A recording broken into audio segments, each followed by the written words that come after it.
বাংলাদেশ শিশু হাসপাতালে সম্প্রতি বিধি বহির্ভূতভাবে ৬৫ জন চিকিৎসক নিয়োগের বিষয়ে তদন্ত চলছে বলেও জানিয়ে স্বাস্থ্য উপদেষ্টা নূরজাহান বেগম। তদন্ত শেষে আইনানুগত ব্যবস্থা নেওয়া হবে বলেও জানান তিনি।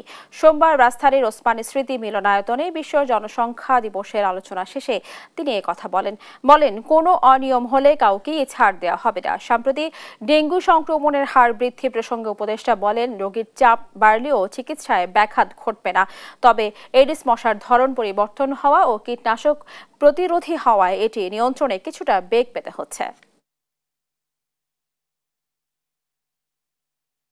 এই যে ন্যায্য পরিবার, ন্যায্য বিশ্ব আমরা গড়ব, এই ন্যায্য বিশ্ব গড়ার জন্য সমতার দরকার।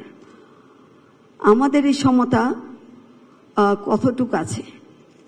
যদি পরিবার পরিকল্পনার কথা আমরা বলি, এই জায়গায় আমরা অনেকটুকু এগিয়েছি। অতীতে যা ছিল আজকে তার থেকে আমরা অনেকটুকু পথ পরিক্রমা অনেকটুকু এগিয়ে গেছি।